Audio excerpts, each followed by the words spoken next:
Assalamualaikum warahmatullahi wabarakatuh. Alhamdulillahi rabbil alamin wa bihi nasta'inu ala umuri dunya waddin wa nusalli wa nusallimu ala khatimil anbiya'i wal mursalin sayyidina wa habibina wa maulana Muhammadin wa ala alihi wa sahbihi wa man sara ala nahjihi ila yaumiddin amma ba'du. Para mahasiswi semuanya rahmati Allah Subhanahu wa taala. Alhamdulillah pada pagi hari ini kita bisa melanjutkan perkuliahan kita, mata kuliah Fiqhul Ikhtilaf, dan tidak sedikit ulama yang menyebutnya bukan fikih perbedaan tapi fikih kerukunan, Fiqhul Iktilaf,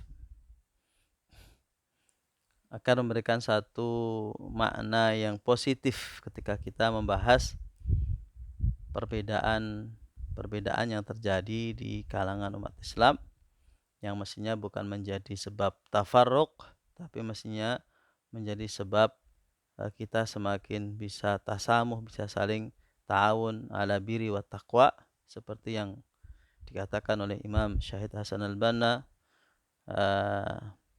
na'mal fima tafaqna alaih, kita bekerja sama, kita beraktivitas dengan apa-apa yang kita sepakati, wa na'dzur ba'duna ba'dhan fima ikhtalafna fih, dan kita saling menghargai, menghormati pada hal-hal, pada masalah-masalah yang kita tidak sepakat.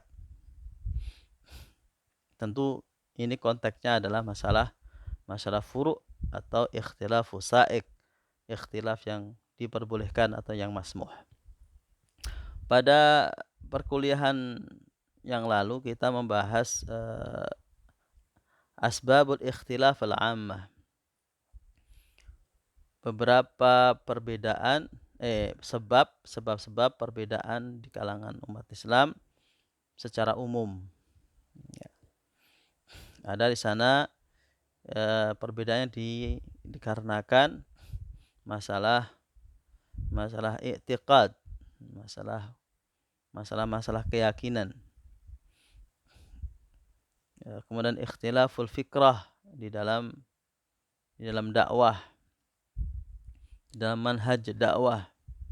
Kemudian ada ikhtilaf akhlak, disebabkan karena akhlak para duat atau para pengikut gerakan Islam atau jamaah atau kaum muslimin secara umum memiliki akhlak yang kurang baik, sehingga menimbulkan perselisihan di kalangan para ulama atau para aktivis. Yang kemudian yang keempat adalah ikhtilaful fiqhi. Ini masalah perbedaan pemahaman hukum di dalam fikih, dalam agama Islam, dalam syariat. Yang ini yang kemudian kita akan bahas pada kesempatan berbagai ini, karena ikhtilaful fiqhi, perbedaan pendapat dalam masalah fikih ini cukup menjadi faktor yang besar di dalam menyebabkan perpecahan umat, ya, perpecahan umat. Kita akan lihat di lapangan bagaimana masyarakat saling membid'ahkan satu dengan yang lainnya, antara yang habis sholat dengan zikir jamaah dengan yang tidak, ya, antara yang kunut dan tidak kunut, antara yang salaman habis sholat dengan tidak salaman. Kemudian masalah adzan Jumat 2 kali atau sekali. Kemudian masalah qobliyah Jumat, sebagian melihat tidak ada qobliyah Jumat, yang sebagian mengatakan ada qobliyah Jumat. Ini kita dapati real di tengah-tengah masyarakat kita. Itu menyebabkan keterbelahan, ketidaknyamanan, terjadi polarisasi, ya, disebabkan karena perbedaan fikih. Ya, ini yang mestinya tidak terjadi, ya. karena perbedaan fikih tidak boleh menjadi sebab dari perpecahan, seperti yang pernah kita bahas, kita sampaikan bahwa wal khilafu fiqhi fil furu'i la yakunu sababan litafarruq fid din. Saya ulang kembali untuk menegaskan bahwa prinsip yang harus kita pahami di dalam fikih ikhtilaf ini, memahami fikih ikhtilaf adalah khilaful fiqhi fil furu' la yakunu sababan litafarruq fid din. Bahwa perbedaan masalah fikih ini kita akui ada, ya, tidak kita pungkiri, ya. Tidak boleh kita juga mencoba kita berusaha menyeragamkan, tidak bisa. Kita akui bahwa ini adalah satu khazanah, satu kekayaan pemikiran, karya. La yakunu sababan litafarruq fid din. Tidak boleh menjadi sebab perpecahan di dalam beragama. Wala yuaddi ila khusumah wal baghdha. Hendaklah tidak menjadi dan tidak boleh menjadi sebab permusuhan dan pertikaian. Walikulli mustahidin ajruhu. Kita harus akui bahwa kaidah ini walikulli mustahidin ajruhu, bahwa setiap mustahid mendapatkan pahalanya. Kalau salah dia mendapatkan 1, kalau benar dia mendapatkan 2. Wala mani'a min tahqiqil ilmi an-nazih. Namun demikian bukan berarti kita tidak boleh mendiskusikannya. Kita boleh mendiskusikannya agar kita mendapatkan apa yang menjadi yang lebih yakin terhadap permasalahan agama kita, walaupun itu masalah furu'. Fi dhilli hubbi fillah, namun harus dalam konteks, dalam suasana saling mencintai karena Allah Subhanahu wa taala, atau suasana ukhuwah. Wa ta'awun ala wusul ilal haqiqah, hendaklah diskusi, ya, debat, apalah namanya, itu niatnya adalah bekerja sama dalam rangka untuk saling membantu sampai kepada kebenaran yang lebih kuat, ya. Min ghairi an yajurra dzalika ila mara', jangan sampai diskusi itu menjadikan terseret kepada perdebatan, ya, perdebatan madmum, perdebatan yang buruk, wa ta'assub, dan mendorong kepada fanatis golongan. Maka kita harus mulai menata hati bahwa perbedaan itu memang sa'ir, ya, boleh, ya, boleh. Nah, ini yang kita akan, kenapa boleh? Tentu kita pengennya seragam, ya, bahwa memang Qur'annya satu, Allahnya satu, Qur'annya satu, nabinya satu. Ya, mestinya ya satu dong, gitu kan. Satu dong. Pengennya begitu, ya. Orang inginnya seragam, ya, seragam. Semuanya harus sama, gitu. Seperti yang di pabrik-pabrik itu seragamnya sama, ini semua sama, karyawan juga sama, semuanya harus sama. Kita sudah bahas kemarin masalah perbedaan adalah satu al-qadar al-kauni, ya, sebuah ketentuan yang sifatnya alamiah. Dari beberapa buku yang saya baca, ya, dari buku Atharul Ikhtilaf fi Qawaidil Usuliyah fi Ikhtilafil Fuqaha, kemudian kitab Fiqhul Khilaf Bainal Muslimin, dan juga kitab Kaifa Nata'amal Ma'a Turas wa Tamadhub wal Ikhtilaf.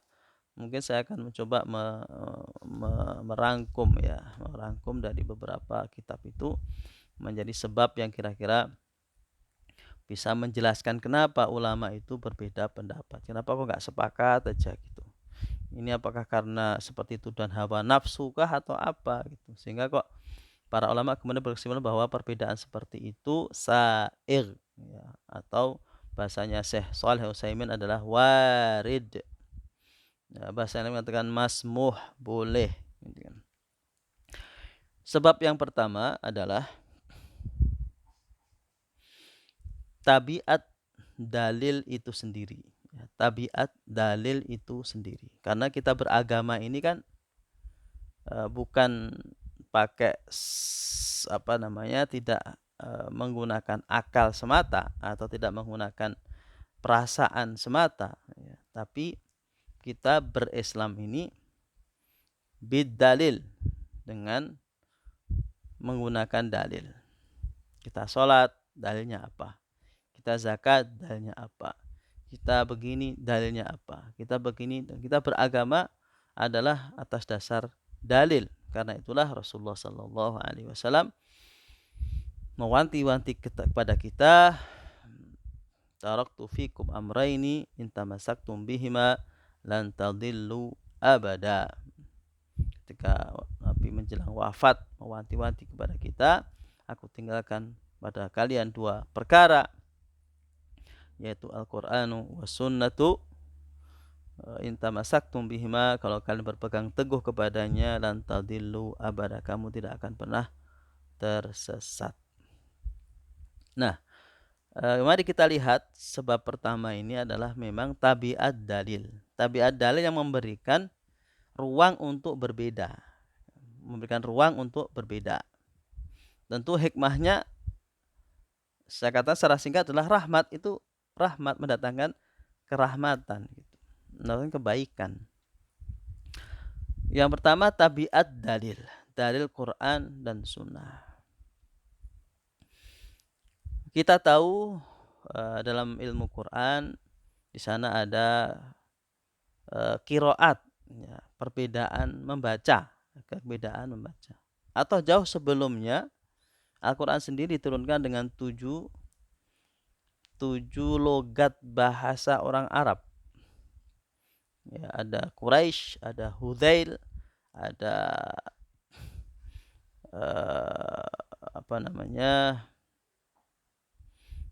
kabilah-kabilah yang lain. Sehingga Quran diturunkan dengan sab'a al-lughat, dengan 7 bahasa Arab, dalam arti lahjahnya atau dialeknya. Ini bisa diselesaikan dengan kemudian di zaman Utsman bin Affan kemudian disatukan dengan Quran dengan menggunakan bahasa Arab Quraisy, ya, bahasa Arab Quraisy. Namun tetap menyisakan ruang, di sana ada perbedaan qiraat, ya, perbedaan di dalam membaca. Kita belajar dalam ilmu qiraat, ada qiraah mutawatirah, ada qiraah asyadzah, ya, asyadzah.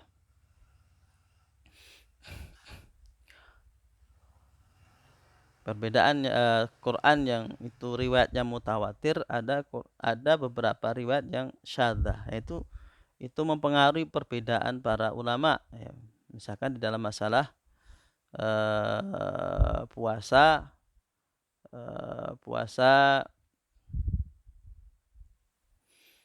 mengqadha puasa, ya, mengqadha puasa. Itu ada kata mutatabi'ain. Riwayat Ibnu Mas'ud itu mutatabi'ain. Nah, itu harus puasanya harus menyambung terus, nggak boleh putus-putus. Itu tabiat dari Quran, memang memberikan ruang di dalam beberapa sisinya. Di dalam Quran juga ada masalah namanya majaz dan qiyas, ya. Majaz dan hakikat. Majaz dan hakikat. Misalkan di Quran itu di surat Al-Maidah, ya, ayat 15,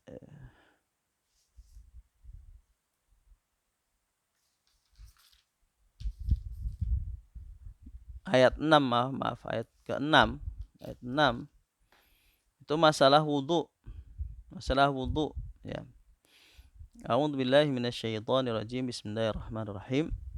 Ya ayyuhalladzina amanu idza qumtum ilas salati faghsilu wujuhakum wa aydiyakum ilal marafiq wamsahu bi ru'usikum wa arjulakum ilal ka'bain wa in kuntum junuban fatahharu wa in kuntum marda aw ala safarin aw jaa'a ahadun minkum minal gha'iti aw lamastumun nisa falam tajidu ma'an fatayammamu sa'idan thayyiba. Nah, famsahu biwujuhikum wa aydiyakum min ma yuridullahu liyaj'ala 'alaikum fid dini min haraj walakin yuridu litahhirakum wa liyutimma ni'matahu 'alaikum la'allakum tashkurun. Kata-kata misalkan yang diperdebatkan atau menjadi sebab perbedaan fikih adalah lamastumun nisa. Lamastumun nisa. Ya. Kalau kalian junub maka bersucilah.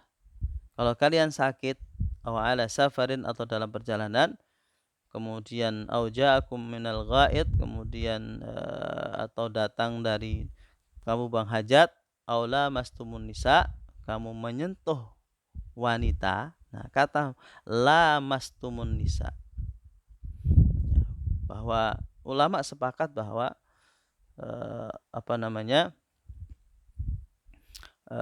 ulama tidak sepakat tentang kata-kata lamastumun nisa. Ya. Misalkan Imam Abu Hanifah melihat bahwa kata lamastumun nisa ini adalah majaz, ya, majaz bukan hakikat. Jadi menyentuhnya, yang artinya menyentuh wanita, itu bukan menyentuh kulit dengan kulit, tapi maknanya adalah jima, kiasan, bahwa menyentuh itu kiasan dari hubungan badan suami istri. Nah, sedangkan mazhab yang lainnya, Syafi'i misalkan, melihat kepada zahirnya. Ya, namanya menyentuh ya menyentuh lamastumun nisa. Kita tahu Imam Syafi'i kalau dalam masalah ibadah ritual dia ketat, ya, agak cenderung zahiri begitu. Berbeda dengan ketika muamalat. Maka beliau memilih lamastumun nisa itu hakikat, ya, menyentuh gitu. Menyentuh walaupun tanpa syahwat gitu, walaupun tanpa syahwat. Jadi menyentuh dalam arti ketemu kulit gitu ya, kulit ketemu kulit. Nah, ini menjadi perbedaan yang luas di kalangan umat Islam tentang majas dan hakikat, ya, majas dan hakikat. Abu Hanifah melihat ini adalah majas, sehingga kata la menyentuh itu adalah lamastumun nisa. Menyentuh itu artinya adalah hubungan suami istri, sedangkan Imam Syafi'i dan mazhab yang lainnya melihat lebih kepada kecenderungan menyentuh kulit dengan kulit, sehingga hanya bersentuhan saja itu sudah dianggap membatalkan wudu. Nanti rincinya lebih dibahas di dalam fikih ibadah. Kemudian itu Al-Qur'an, ya, tabiat dalil yang saya maksud pertama adalah Al-Qur'an yang memang memberikan ruang perbedaan di kalangan para fuqaha, dan masih banyak lagi. Misalkan dalam kitab Atharul Ikhtilaf fil Qawaid al-Usuliyah wa Ikhtilaf fil Fuqaha, ini banyak disebutkan masalah-masalah di dalam Al-Qur'an yang memberikan ruang perbedaan di kalangan umat Islam. Para fuqaha bahkan, bukan kalangan umat Islam. Yang kemudian hadis, ya, hadis ini juga Quran itu Islam itu laisa illa Quran wa sunnah. Memang Islam itu bersumber pada Quran dan sunnah. Sedangkan Quran juga memberikan ruang berbeda. Kemudian hadis juga lebih lagi menyisakan, memberikan ruang yang sangat berbeda, ya, untuk berbeda itu sangat luas gitu. Kalau Quran semuanya adalah qat'iyul wurud wa qat'iyul wurud, semuanya adalah yang mutawatir, yang Quran yang ada di mushaf ini semua sepakat bahwa itu adalah qat'iyul wurud, ya, qat'iyul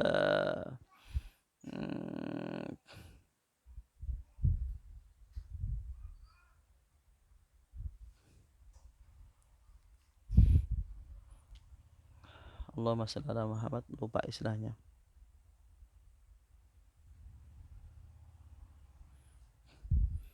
Qat'iyul nuzul, bahwa Quran semuanya 100% adalah datang dari Allah Subhanahu wa taala. Namun ada di Quran istilah dhonniyatul dilalah dan qat'iyatul dilalah. Ada yang arahan hukumnya sangat jelas, dan ada arah hukumnya yang perlu didiskusikan, dibahas lebih luas. Nah, di sunnah lebih lagi. Di sunnah itu ulama membagi lagi bahwa hadis-hadis ini tidak satu level, ya kan? Hadis ini ada yang kemudian digolongkan afwan. Hadis ini ada yang digolongkan dengan penggolongan yang sangat banyak, ya. Dalam ilmu mustalah hadis kita akan lihat di sana ada hadis namanya mutawatir, ya kan? Hadis mutawatir yang diriwayatkan oleh banyak orang yang tidak mungkin banyak orang itu melakukan kebohongan secara kolektif, ya, secara kolektif. Kemudian baru ada hadis masyhur, ya. Hadis masyhur itu walaupun kemudian hampir disamakan dengan mutawatir, tapi secara definitif dia berbeda. Baru kemudian hadisul ahad. Hadisul ahad yang jumlah rawinya setiap levelnya, setiap masa, setiap ya setiap levelnya, ya, setiap tingkatannya itu tidak sampai jumlah mutawatir atau masyhur. Misalkan rawinya sahabat itu hanya satu, ya kan? Kemudian tabiinnya juga satu, tabiin satu, kemudian bawahnya satu sampai kemudian hadis itu dibukukan oleh Imam Bukhari atau Imam Muslim atau Imam Abu Dawud atau imam yang lain, Syafi'i dan sebagainya. Atau bisa jadi dua level, sahabatnya dua, kemudian tabiinnya 5 misalkan, kemudian dari tabiin turun jadi 5 juga gitu. Jumlah yang dinilai oleh para ulama masih memungkinkan orang bisa berbohong bareng-bareng, ya. Maka disebut dengan hadisul ahad. Nah, ini juga sudah menimbulkan polarisasi. Nah, kemudian lebih luas lagi, hadis memberikan ruang untuk kita berbeda, ruang untuk para ulama beristihad adalah memang kemudian hadis itu ada dikatakan hadis ahad itu hadis sahih, ya kan? Sahih, nanti ada lagi sahih li ghairihi, gitu kan. Hadis sahih, kemudian hadis hasan, hadis dhaif, gitu. Hadis dhaif. Terus hadis maudhu', gitu. Nanti ada lagi ulama hadis mengatakan dhaif jiddan, menambahi mustalah. Ada sahihun li ghairihi, ada hasan li ghairihi, ada dhaif, kemudian dhaifun jiddan, kemudian baru hadis maudhu', hadis palsu. Nah, dalam menentukan level derajat hadis ini juga tidak sederhana, ya kan? Banyak terjadi perbedaan pendapat di kalangan ahli hadis.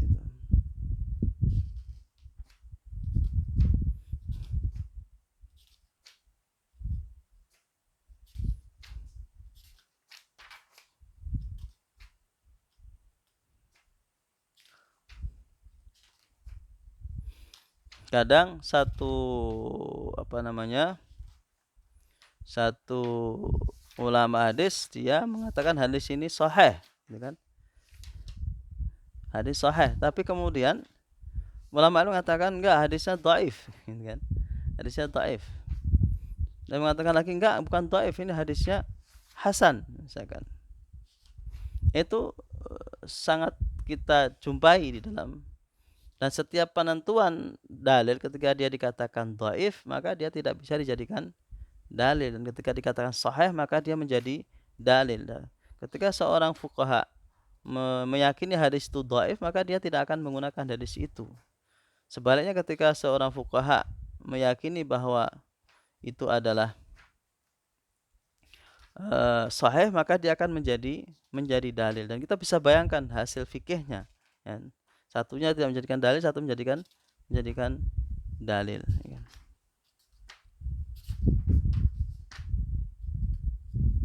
Misalkan di dalam kitab Asbabul Ikhtilaful Fuqaha wa atharuha ala fatwa al-Jam'iyat al-Islamiyah al-Indonesia fi Fiqh al-Ibadat, dirasah muqaranah karya Dr. Hari Susanto, di halaman 102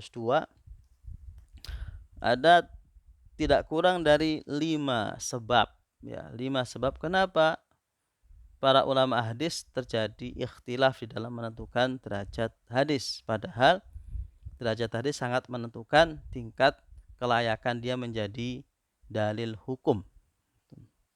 Yang pertama, anal musahih yara siqah rawi hadis wa adalatuhu wa yara akhar annahu dhaif. Ini masalah kritik hadis ini kan nanti dalam ilmu hadis ada rawi, ya, rawi, kritik rawi. Rawi itu yang menyampaikannya. Ini kan orang, ya, orang. Orang melihat si fulan, saya percaya sama si fulan. Tidak menutup kemungkinan orang lain tidak percaya kepada fulan, ya. Ulama fulan percaya pada si fulan bahwa fulan adalah siqah, dapat dipercaya. Tapi bisa jadi lain melihat dalam suasana lain dia mengatakan tidak siqah, maka kemudian ditolak hadisnya dan dikatakan hadisnya dhaif. Sedangkan yang meyakini dia orang baik dan jujur dan hafalannya bagus dikatakan hadisnya sahih. Anal musahih ya'taqid sima al hadis mimman hadasa anhu wa la ya'taqid akhar dzalika. Rijal, orang-orang yang pakar-pakar hadis berbeda pendapat apakah si fulan memang mendengar langsung dari gurunya atau tidak, gitu. Ketika dia yakin bahwa dia mendengar langsung dari gurunya, maka hadisnya akan nyambung. Tapi kalau kemudian saya enggak yakin dia mendengar langsung dari fulan, tapi dia bilang dia mendengar langsung, berarti dia akan kena namanya tadlis, gitu kan, dalam ilmu hadis. Kalau tadlis berarti hadis itu akan menjadi dhaif, gitu, menjadi lemah. Nah, lihat, satunya melihat yakin dia nyambung berarti hadisnya sahih, muttasil, sedangkan satu melihat dia enggak enggak enggak langsung mendengar itu, tapi dia ngomongnya mendengar langsung padahal enggak mendengar langsung. Ini juga kemudian dituduh rawinya, berarti rawinya itu mudalis, dan hadis mudalis, hadis dari rawi mudalis itu enggak diterima, dianggap dhaif. Dan sekian berkenaan dengan orang, ya, berkenaan orang. Nisyanul muhaddis ma hadasa bihi, kata ini saya diambil dari Fatawa Ibnu Taimiyah tentang realita perbedaan para ahli pakar hadis sendiri, ya. Para muhaddisin berbeda dalam menilai hadis, bahkan berbeda dalam menilai rawi hadis, ya kan. Bahwa tidak menutup kemungkinan, kata Syekh Ibnu Taimiyah, nisyanul muhaddis ma hadasa bihi, bisa jadi seorang muhaddis itu lupa dengan apa yang dia sampaikan karena usia. Ketika masih muda dia oke lah, hafalannya masya Allah kuat, tapi ketika masa tua dia lupa, saya kayaknya nggak pernah sampaikan hadis itu, ya. Gitu. Wala yara musahih dzalika illah qadiha wa bainama yara ghairuhu illah. Sebagian melihat, ini kan berarti orang ini enggak dobit, masa dia lupa dengan apa yang dia sampaikan, gitu kan. Berarti rawi ini dhaif. Kalau sudah dikatakan rawi ini dhaif, berarti hadisnya enggak diterima, gitu. Dan beberapa fakta yang diungkap oleh Ibnu Taimiyah di dalam kitab Fatawa Ibnu Taimiyah.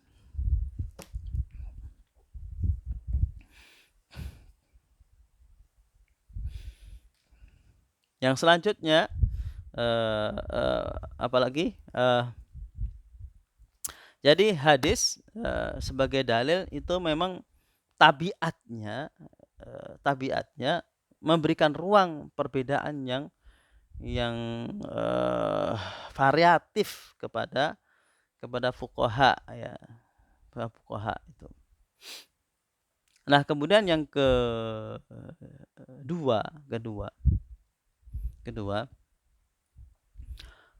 sebab ikhtilaf yang kedua itu ada. Tadi yang pertama adalah tabiat dalil, ya. Pertama adalah Al-Quran, yang kedua adalah hadis. Nah, masih yang ketiga ini ada istilah di dalam dalil itu, dalil muttafaq alaih dan dalil mukhtalaf fih, ya. Dalil muttafaq alaih wa dalil mukhtalaf fih, ya. Ya, dalil muttafaq alaih dalil syariah muttafaq alaih itu sudah kita sebutkan, yang pertama adalah Quran dan Sunnah, yang kedua ijma dan qiyas. Nah, ini walaupun di di ijma juga ada khilaf ya. Misalkan dalam kitab-kitab fikih tidak sedikit para fuqaha mengatakan ini adalah muttafaq alaih. Muttafaq alaih. Apa namanya? Masalah ini adalah ijma.